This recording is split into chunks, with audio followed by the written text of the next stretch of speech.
Hello बच्चों, how are you all. I think you are quite well.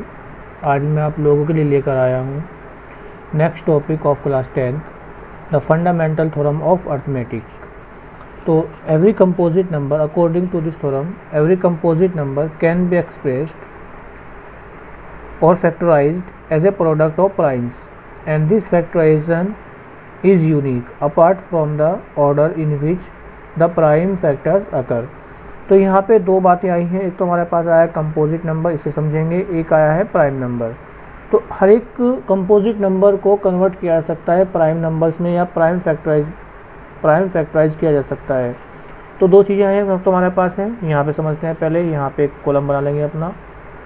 यहाँ पे column बनाने के बाद इन दोनों बातों को समझेंगे, व्हाट इज़ प्राइम और व्हाट इज़ कंपोजिट नंबर। तो प्राइम नंबर कौन होते हैं? Prime number as which has two factor namely, name भी बताने हैं उनके, नेमली कौन कौन से नेम हैं उनके, नेमली वन एंड इटसेल्फ। तो क्या समझा हमारे पास? जैसे हमारे पास 3 है, सबसे स्मॉलेस्ट नंबर 2 होता है एक्चुअल में, तो 2 × 1, तो इसके दो फैक्टर है 1 और 2। तो एक तो है हमारे पास 1 और एक है इटसेल्फ। सिमिलरली 3 के चेक करते हैं तो 3 × 1 कितने फैक्टर हैं इसके?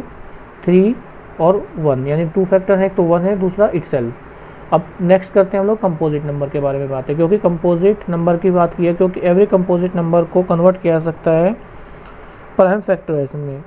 तो कितना हो जाएगा हमारे पास? सपोज कीजिए कि हमारे पास है 9, तो कितना जाएगा हमारे पास? 3 × 3 × 1, दे आर द 3 फैक्टर्स। तो a number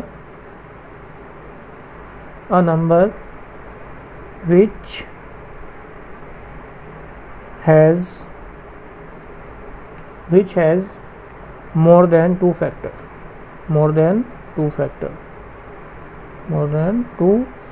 is called composite number। तो क्या कहलाते हैं हमारे पास? कंपोजिट नंबर कहलाते हैं। लेटर लॉट ऑफ एग्जांपल आप लोग किसी भी मल्टीप्लाई करके देख सकते हैं। जैसे हमारे पास 27 है लाइक एज, और अगर मैं करूँ 13 की, चाहे जितना बड़ा आप नंबर ले लें, अगर प्राइम नंबर होगा तो उसके केवल 2 ही फैक्टर्स होंगे, 1 और इटसेल्फ। तो अब देखिए, अब अपने चलते हैं फंडामेंटल थ्योरम पे। उसने क्या कहा है हमारे पास जैसे हमारे पास है द एवरी कंपोजिट नंबर मैंने बताया आप लोगों को जिसके मोर देन 2 फैक्टर्स होते हैं। जैसे लाइक एज अगर मैं बात करूँ तो 27 के जब फैक्टर करेंगे 3 × 3 = 9, 3 × 27, तो × 1, that is the more than 2 factor. तो अब देखिए, ये हमारे पास एक कंपोजिट नंबर था, इसे हमने कन्वर्ट कर दिया, that is a prime number, that is के मोर देन फैक्टर है। तो किसी भी कंपोजिट नंबर को कन्वर्ट किया जा सकता है as a product of primes. और ये जो हमारे पास फैक्टराइजेशन है, ये कैसा होगा हमारे पास? यूनिक होगा। कहने का मतलब ये है कि अगर मैं किसी एक नंबर को लेता हूँ, सपोज दैट 140 हमारे पास है, 140 का मैं फैक्टर करता हूँ, 2 × 7 = 40, कितना जाएगा हमारे पास? 35, कितना जाएगा हमारे पास? 7, 5 × 7 = 35, 7 × 1 = 7। तो अगर मैं 140 का फैक्टर करता हूँ, व्हाट डिड यू फाइंड? 2 × 2 × 5 × 7।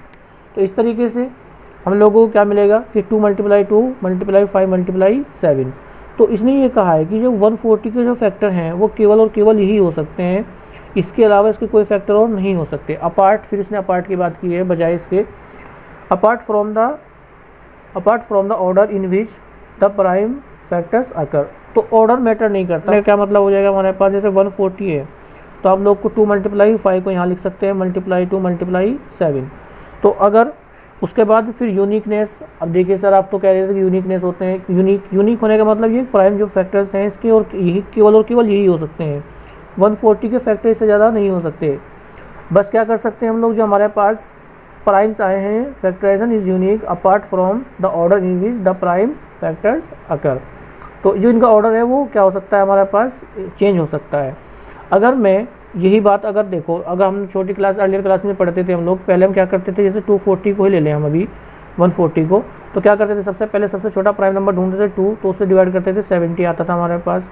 तो 2 और कितना था हमारे पास? 35, तो कितना हो जाएगा हमारे पास? 5 × और कितना हो जाएगा हमारे पास? 7। इस तरीके 7 × 1 = 7। तो आप लोग अब ये दिमाग में आ सकती है बात, सर अगर हम यहाँ पे पहले 2 ले लें और फिर 5 ले लें और उसके बाद फिर 2 ले लें और फिर 7 ले लें, क्या हमारे फैक्टर गलत हो जाएंगे? नहीं, फैक्टर गलत नहीं होंगे। लेकिन इसने फिर एक बात और भी कही है कि जो हमारे पास अगर हम इस ऑर्डर को, जैसे हमारे पास ये ऑर्डर था, इसे मैं नेचुरल नंबर के असेंडिंग ऑर्डर में लिख दूँ, then will you find 2 multiply 2 multiply 5 multiply 7, that is the uniqueness. तो अब अच्छा लगता है कि अगर आप लोग उन फैक्टर्स को असेंडिंग ऑर्डर में लिखें और वही क्या होता है हमारे पास, unique.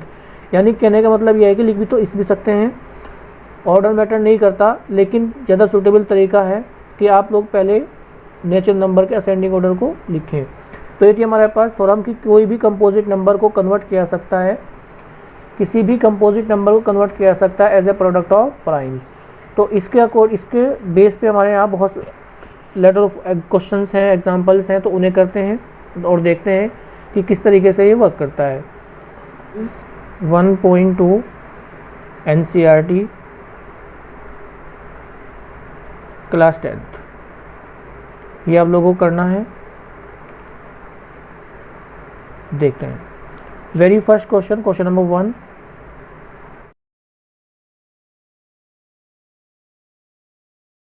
Express each number as a product of primes. तो हर एक नंबर को क्या में कन्वर्ट करना है, प्राइम्स में। तो कितना हो जाएगा हमारे पास, क्वेश्चन नंबर 1 लेते हैं ऑफ एक्सरसाइज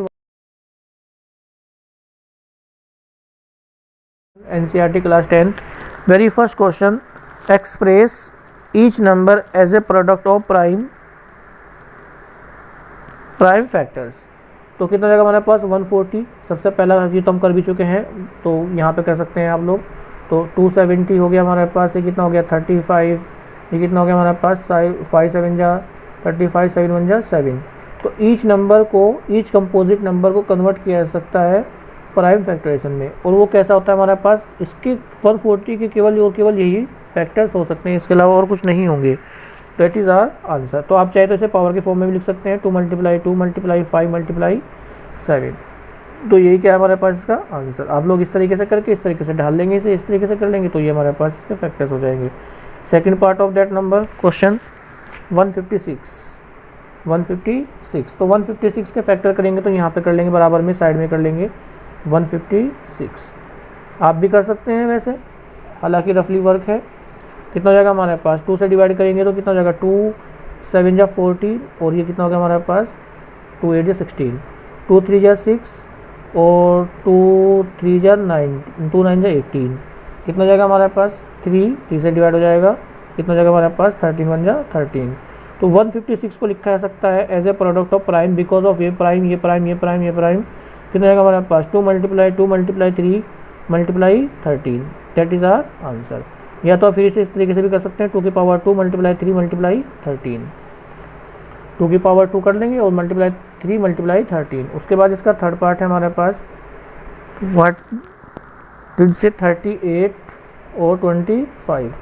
इसे भी क्या में कन्वर्ट करना है आप लोगों को, प्राइम फैक्टर में कन्वर्ट करना है। तो किस तरीके से करेंगे, 3 8 2 5, 3 से डिवाइड करते हैं बिकॉज ऑफ 2 से डिवाइड ये होगा नहीं, 3 1 जा 3, 3 2 जा 6, 3 7 जा 21, 3 5 जा 15। उसके बाद फिर 3 से डिवाइड करेंगे, 3 4 जा 12, 3 2 जा 6, 3 5 जा 15। उसके बाद फिर 5 से 5 8 और 5 5 जा 25, फिर 5 से 5 1 जा 5 और 5 7 जा 35, फिर 17 1 जा 17। तो इस तरीके से आ जाएगा हमारे पास। इसे कन्वर्ट किया जा सकता है प्राइम फैक्टराइजेशन में किस तरीके से, 3 multiply 3 multiply 3 multiply 5 multiply 5 multiply 17। तो कितना जाएगा हमारे पास 3 मल्टीप्लाई 2 3 की पावर 2 5 की पावर 2 मल्टीप्लाई 17। उसके बाद है क्वेश्चन नंबर, इसका ही फोर्थ पार्ट है हमारे पास। देखते हैं क्या गिवन है हमारे पास, 5000 और 5। करते हैं फैक्टराइजेशन मेथड से। पहले यहाँ पे लिख लेंगे, आप रफली वर्क कर लेंगे अपना, जिससे कि हमें करने में कोई दिक्कत ना हो। तो 5005 5 से डिवाइड करेंगे, 5 1 जा 5 0 0 1। आफ्टर दैट 7 7 1 जा 7 3 कि 30, 7 4 जा 28, 2 कैरी, कितना बचेगा हमारे पास 7 3 जा 21। उसके बाद फिर 11, 11 1 जा 11, 11 3 जा 33 और फिर 13 से 13 1 जा 13। तो we can write it in the form of, यानी किसके तरीके से 5 × 7 × 11 × 13, that is our answer, that is our answer. Now fifth part of I think last of that, तो ये हमारे पास 7 4 2 9 आप लोगों को कन्वर्ट करना है। तो किस तरीके से करेंगे, यहाँ पे कर लेंगे, आप लोगों को एक्चुअल में दिखाई दे रहा होगा। तो 2 7 4 2 9 7 4 2 9, तो कितने से करेंगे इसे डिवाइड, देखते हैं ज़रा। Firstly it will divide by 17, तो 17 से जैसे हम रफली वर्क करना होता था उस तरीके से करेंगे। तो कितना हो जाएगा हमारे पास, ये 17 4 जा 68, कितना बचेगा हमारे पास 6 हो जाएगा 50, तो 7 3 जा 51। उसके बाद कितना कैरी होगा हमारे पास, यहाँ से बचेगा 11 और 7 17 9 जा 119। उसके बाद फिर ये डिवाइड करेंगे हम लोग 19 से, 19 2 जा 38, 19 2 जा 38 और 19 3 जा 57 और फिर 23 1 जा 23। तो it will be converted it at 17 × 19 × 23, तो दैट इज़ आवर आंसर। तो कहने का मतलब ये है, I want to say that every composite number can be expressed as a product of primes. ठीक है, that I want to say that any composite number is it can be factorized as the product of prime numbers in a unique way except for the order in which the prime occurs. I think आप लोगों को मेरी बात समझ में आई होगी। Thank you and have a nice day.